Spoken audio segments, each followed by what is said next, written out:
nous fêtons la fête de l'Ascension. Et ces 40 jours depuis Pâques nous ont préparés à cette fête.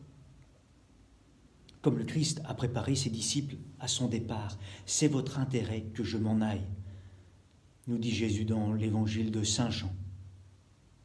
La première lecture d'aujourd'hui, dans les Actes des Apôtres, nous a présenté le récit de l'Ascension. 40 jours après Pâques, Jésus ressuscité, qui a passé du temps avec ses disciples, disparaît aux yeux de ses disciples.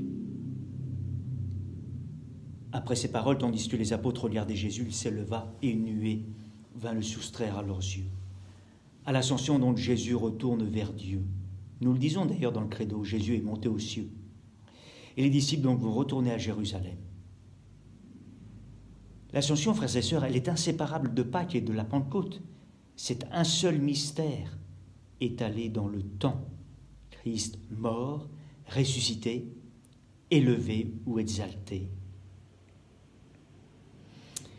À l'Ascension, donc, Jésus prend place aux côtés de Dieu. Avec la fête de l'Ascension, nous voici dans un autre mode de présence du Christ qui n'est plus visible aux yeux.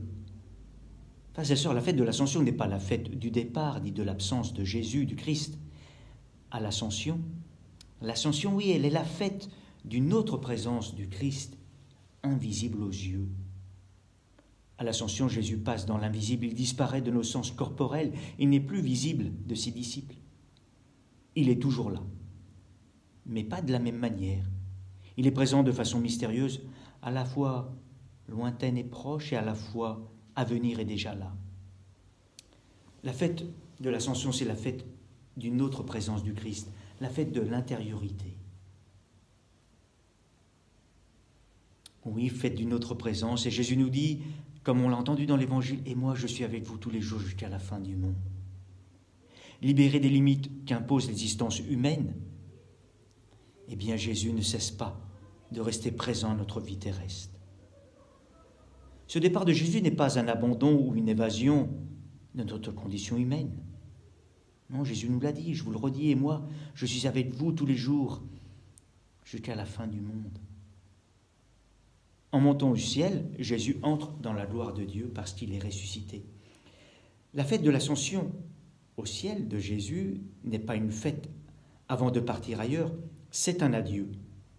C'est la fête de l'élévation du Christ, on peut dire l'exaltation, qui évoque l'installation de Jésus crucifié, ressuscité dans le royaume de Dieu sur le monde. C'est la fête de Jésus, la fête de l'Ascension, c'est-à-dire Jésus, le visage de la miséricorde du Père, retourne vers le Père. C'est une fête parce que Jésus nous a précédés pour nous préparer une demeure. Souvenons-nous dans les paroles de Saint Jean, « Je pars vous préparer une demeure ». Jésus donc nous précède et nous attend au ciel. C'est notre vocation de le rejoindre. C'est la maison paternelle qui nous est promise. Quelle élévation! Bienvenue! Quelle respiration divine offerte à notre vie qui ouvre un horizon que le monde et la société ne peuvent pas nous donner. Enfin, à l'Ascension, le Christ ne prend pas de l'altitude, de la distance, non, au contraire. Jésus est au cœur du monde, sa présence est universelle. Juste avant de disparaître à leurs yeux, le Christ annonce à ses disciples, vous allez recevoir une force, celle du Saint-Esprit qui viendra sur vous. À l'Ascension, donc, s'ouvre le temps de la présence universelle de Jésus à tous les hommes, de tous les siècles, de tous les pays, par son Esprit Saint. Ce départ est donc nécessaire. Et on pourrait dire que maintenant, donc, l'Ascension ouvre le temps de l'Église. Le corps de Jésus s'élevant au ciel donne naissance au corps Église, dont Jésus est la tête, le chef, comme on a entendu dans la deuxième lecture aux Éphésiens. La conséquence pour nous, frères et sœurs, c'est que l'Ascension marque la maturité de notre foi, la maturité de notre foi. Nous ne voyons plus le Christ, mais nous le faisons totalement confiance. À l'Ascension, oui, l'Ascension doit être vécue par chacun de nous comme une invitation à être des témoins de l'Évangile.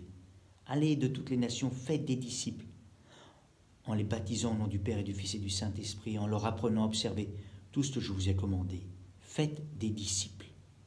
Pour nous donc, être témoins du Christ ressuscité, témoins de la joie intérieure de la rencontre du Christ, cette joie qui pénètre le cœur et le réconforte, Cette joie que personne ne pourra nous enlever. Être témoin de la joie de l'Évangile, d'une joie missionnaire, comme nous rappelle le pape François. Faites des disciples. Voilà, frères et sœurs en Christ, notre mission. Notre mission avec l'Esprit Saint. Comme on l'a entendu dans la deuxième lecture, l'Esprit Saint avec cette énergie, cette force, cette vigueur que nous donne le Seigneur. Faites des disciples, annoncez la bonne nouvelle du Christ. Voilà la mission de chaque baptisé, voilà la mission de l'Église. C'est sa raison d'être, la joie d'annoncer l'Évangile. Alors, frères et sœurs, oui, belle fête de l'Ascension. À l'Ascension, Jésus donc ne monte pas au ciel. Il ne monte pas au ciel, mais il descend dans notre cœur. À l'Ascension, Jésus ne s'absente pas, mais il est plus réellement présent dans notre cœur. Alors oui, répondons à l'appel de Jésus, en cheminant vers la Pentecôte. Faites des disciples, témoignons de la joie de l'Évangile. Jésus, oui, est avec nous tous les jours jusqu'à la fin des temps. Amen.